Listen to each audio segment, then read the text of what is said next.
Morning, my self Rohit and I am from government college Ludhiana. अपने topic को discuss करूँ उससे पहले मैं एक वर्ड के बारे में बात करना चाहता हूँ और वो है डिजिटल। आखिर डिजिटल का मतलब क्या होता है? तो दोस्तों, डिजिटल का सिंपल सा मतलब है कि कोई भी काम अपने ही घर पर बैठकर अपने ही फ़ोन या फिर पीसी से करना। तो यहाँ सवाल आता है कि क्या भारत सच में डिजिटल हो रहा है? तो दोस्तों, आपको बता दें कि 90s का एक दौर था जब भारत में कीपैड फ़ोन हुआ करते थे नोकिया के, और वहीं 2020 के रीसेंट आंकड़ों की अगर हम बात कर लें तो भारत में करंट फ़ोन यूज़र्स की जो काउंटिंग थी वो 748 मिलियन थी। यानी भारत में 748 मिलियन स्मार्टफोन यूज़र्स अवेलेबल हैं। इससे आप क्लियरली गैस कर सकते हैं कि हाँ, भारत डिजिटल हो रहा है। डिजिटलाइजेशन की तरफ भारत बड़ी तेज़ी से बढ़ रहा है। अब रिसेंटली हम पेंडेमिक की बात कर लें।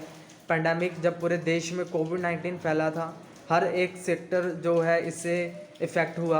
हमारी स्कूल्स इससे इफ़ेक्ट हुए, हमारी इंडस्ट्री सिस्टम इससे इफ़ेक्ट हुई। जो कमाने का जो इनकम का सोर्स था वो प्रॉपरली बंद हो गया। पूरे देश में लॉकडाउन लगा था, हम अपने अपने घरों में बैठे थे। उस दौरान हमारी एजुकेशन सिस्टम भी नहीं रुकी और हमारा कहीं ना कहीं हमारा जो वर्किंग काम था वो भी नहीं रुका। उस वक्त हमारी बहुत बड़ी हेल्प की एक डिजिटल मीडियम ने, हमारे सेल फोन्स ने, हमारे स्मार्टफोन्स ने, हमारे पीसी ने। हमने ऑनलाइन क्लासेस लगाई because of only digital medium, हमारे स्मार्टफोन के जरिए। हमने अपना जो काम है बिना रुके ऑनलाइन मीटिंग लगा के की बिकॉज ऑफ ओनली स्मार्टफोन। हमें कुछ समझ नहीं आता था, हमने डिजिटल मीडियम के थ्रू समझा, यानी यूट्यूब के ज़रिए समझा।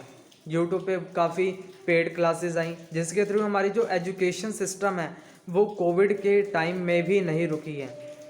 कोविड के टाइम में भी जो हमारा सिस्टम था वो थोड़ा बहुत ऑफ एंड ऑन के साथ कंटिन्यू रहा है। हमारे एडमिशन्स ऑनलाइन हुए, बोर्ड के एग्ज़ाम्स ऑनलाइन हुए। तो कोई भी सिस्टम जो है वो डिजिटल मीडियम होने के कारण रुका नहीं है। तो यहाँ से हम 100% कह सकते हैं कि हाँ, भारत सच में डिजिटल हुआ है। और एक और एग्जांपल हम देख सकते हैं कि अब भारत कहीं ना कहीं कैशलेस होता जा रहा है। एक टाइम था जब हमें कोई भी सामान खरीदना है तो उसके लिए हमें कैश देना पड़ता था, फिर चाहे हम सब्जी खरीदने जाएं, फिर या हम ज्वेलरी खरीदने जाएं।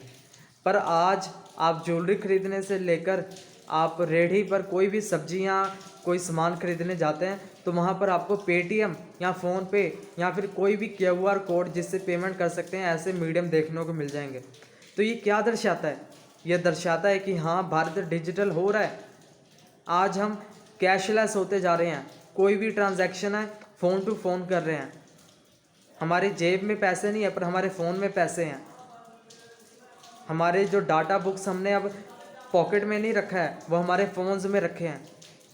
हमारा अकाउंट की पासबुक नहीं है, अब हमारे पास फ़ोन में ही सब कुछ है। तो ये सारा चीज़ दर्शाती है कि हाँ, भारत डिजिटल हो रहा है।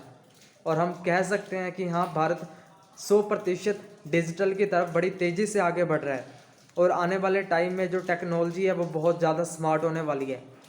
तो मैं उम्मीद करता हूँ कि आपको मेरी ये जो वीडियो है पसंद आएगी। Thank you.